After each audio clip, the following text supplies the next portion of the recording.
Hey everyone, this is Michael of Round Number One, and welcome to the weekend edition of the channel. So I wanted to drop an episode during the week, but honestly, the last 3 uploads were still doing work. The conversation, the numbers, the fallout from AAA's Night of the Greats kept bleeding into this past week. So before we move forward, we need to close the loop on Night 1 of Night of the Greats with the official live viewership numbers from Fox Latin America, plus the global digital simulcast and VOD performance. So I pulled this data from the latest reporting by Forbes and Variety.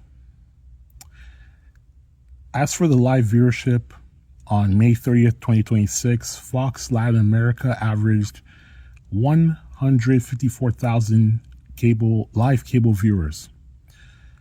As for the digital live simulcast, which is the global simulcast you saw throughout YouTube, peak concurrent audience between 571,000 and 572,000 across all platforms.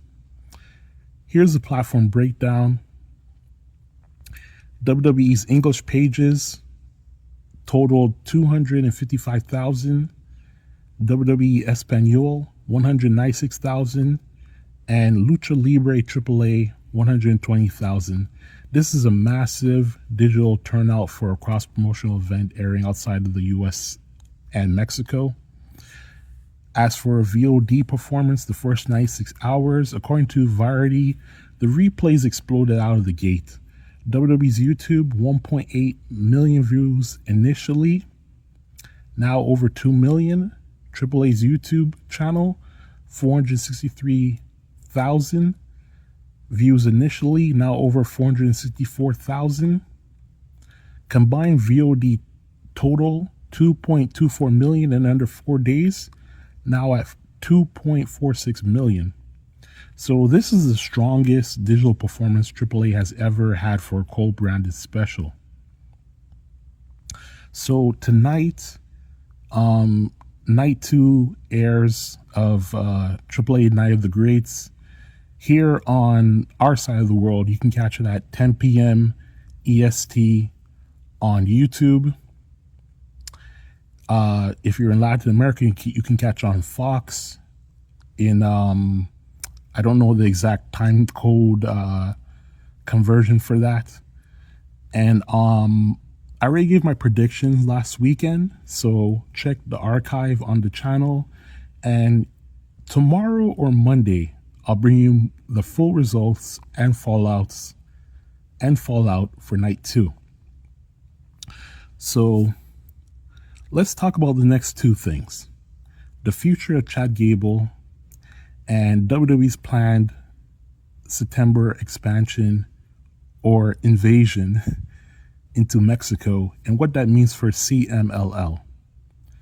Now, last weekend on the show, I said I don't know what WWE could do with Chad Gable after he lost the rights to the El Grande Americano character. I said he was in suspended animation, and I generally believe we wouldn't see him for months. The critically acclaimed Mask vs. Mask match in AAA changed everything.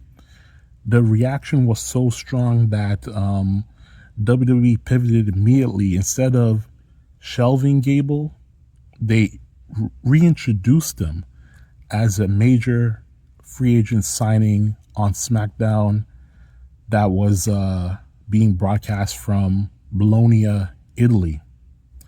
And based on the tone of his post-match speech in AAA, it looks like WWE is finally presenting him as the Olympian, the world-class Greco-Roman wrestler, and the new spiritual successor to Kurt Angle. This is the version of Chad Gable that fans have been begging for, and the timing couldn't be better. So what's next for Gable? Gable Now Reborn could easily be my pick for the 2026 Money in the Bank winner. and a legitimate threat to Cody Rhodes or Gunther.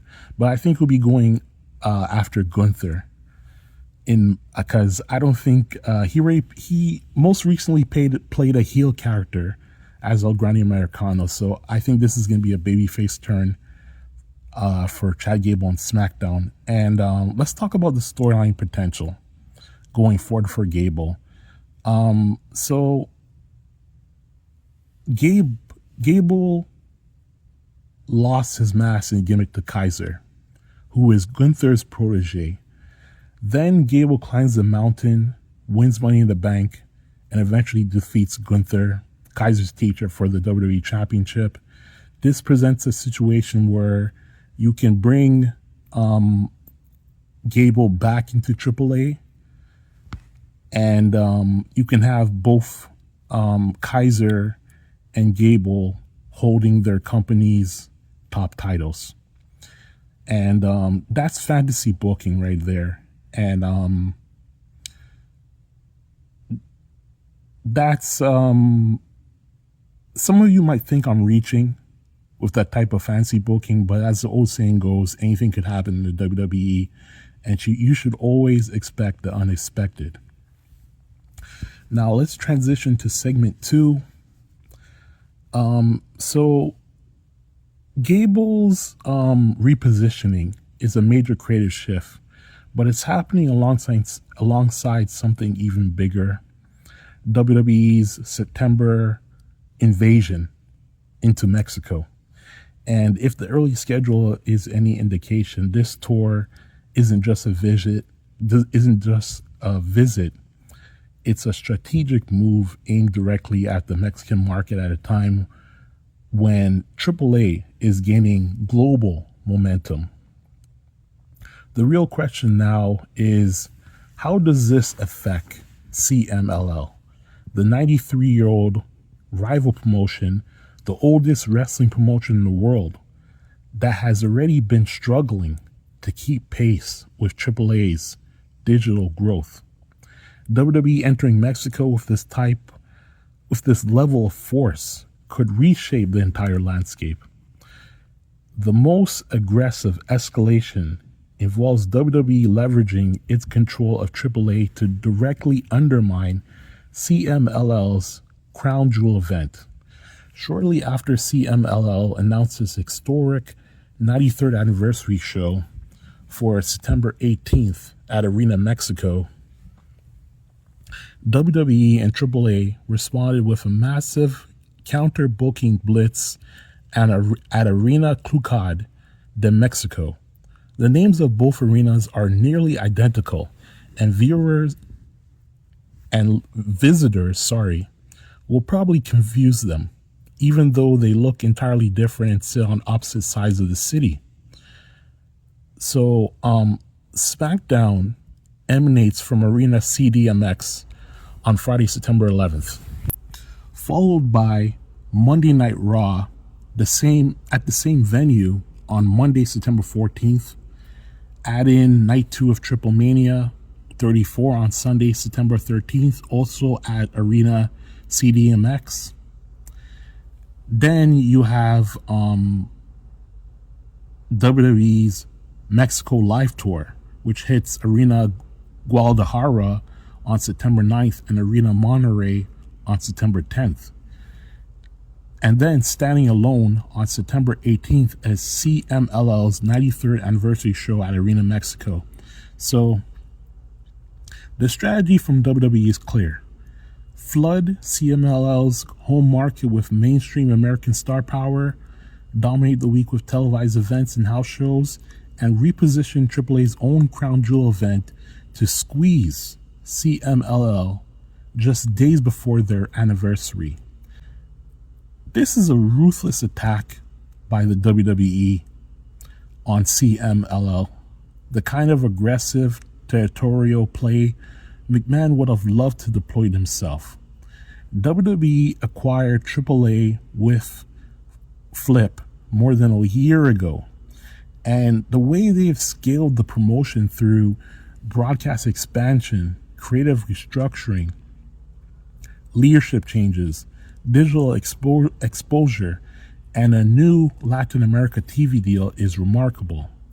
Then you factor in the genius of Ludwig Kaiser becoming El Grande Americano through pure circumstance. Remember, the Kaiser version of the character only exists because AAA was sold to WWE, and because Chad Gable got injured. Kaiser stepped in, put on the mask, and somehow connected with the locals in Mexico City better than anyone expected. Nobody predicted that Kaiser and Gable would become the two pillars validating WWE's purchase of AAA, but here we are.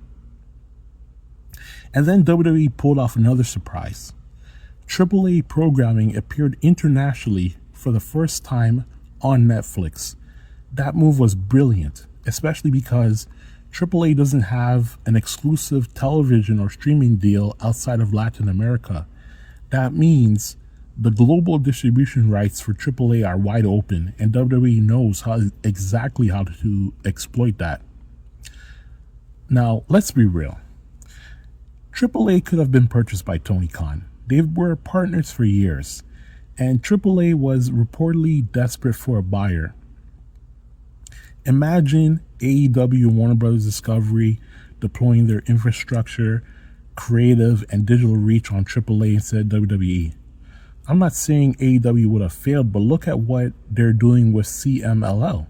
They haven't pushed CMLL to break out of the region lock mindset that has defined them for 93 years. Now, here's this personal story that relates to what we're talking about, okay? And it won't take long for me to get through with this, and we'll get back on track. Now, when I was a kid, I'd go downstairs to my grandparents' apartment. We'd watch WWE on Saturdays, then switch to Tele Latino for CMLL, which is like the Canadian equivalent channel of Telemundo. It was entirely in Spanish, and I couldn't understand a word because I didn't speak the language. My grandmother never taught me, even though she's half Portuguese, and the languages are sort of similar. But even then, I could feel the difference. WWE felt global, CMLL felt local, and that's the point. I've always had the assumption that AAA wanted to be acquired by WWE for years. They just didn't want to be under Vince McMahon's control, so they partnered with AEW until the moment came when a conversation with WWE was finally possible. Tony Khan, meanwhile, always gravitated towards CMLL because of their relationship with New Japan Pro Wrestling, which he adores. But now the landscape has changed. AAA is global. WWE is invading Mexico. CMLL is standing still, positioning itself as the sole authentic guardian of traditional Lucha Libre, but its influence remains confined almost entirely to its Spanish-speaking home audience. And September is shaping up to be the moment where all three worlds collide, and only two of them are ready for what's coming. Okay, so that's it for your weekend edition of round number 1 on this Saturday. And my new saying going forward when I end this show: stay cool, everyone. We'll see you tomorrow or on Monday.